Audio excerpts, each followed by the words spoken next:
I used to have a job crushing cans, but I had to quit because it was just so depressing.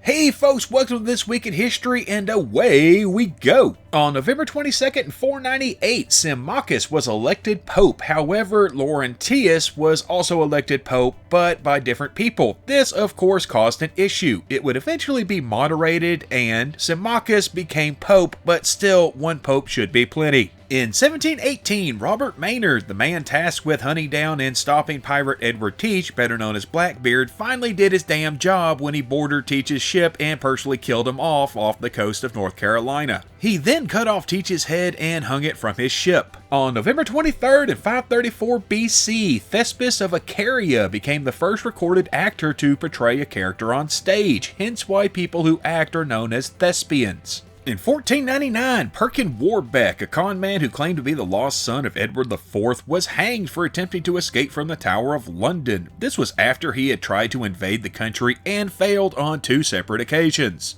On November 24th in 1248, the north side of Montgrenier in France gave free, causing a landslide that destroyed 5 villages and killed thousands. In 1642, Abel Tasman became the first European to discover the island of Van Diemen's Land. It would later be renamed Tasmania after him. In 1835, the Texas provincial government created a horse-mounted police force to help protect settlers, known as the Texas Rangers. On November 25th in 1491, the Treaty of Grenada ended the 10-year War of Grenada, as well as the nearly 800-year Reconquista of the Iberian Peninsula after the fall of the last Muslim stronghold in what is today southern Spain. In 1758, British forces took possession of Fort Duquesne in Ohio after it was abandoned by the French during the French and Indian War. Not too much later, they built another fort, Fort Pitt, nearby, which eventually grew into the city of Pittsburgh. In 1759, a 7.4 magnitude earthquake hit the eastern Mediterranean, destroying Beirut and Damascus and killing between 30 and 40,000 people. On November 26th in 1476, Vlad the Impaler began his third and final reign as Voivode of Wallachia. He was killed in a battle against the Ottomans about a year later. On November 27th in 602, Byzantine Emperor Maurice was executed, but not before being forced to watch his 5 sons be executed as well. His wife and 3 daughters were sent to a monastery, but eventually it was decided to just go ahead and execute them too. In 1809, the Burner Street Hoax, basically an early version of the order 100 pizzas to be delivered to a house, except it was chimney sweeps, pianos, coal, fish, shoes, that kind of stuff, was perpetrated by Theodore Hook in London. See, he'd made a bet that he could make any random house in the city the most talked about, and he accomplished that feat.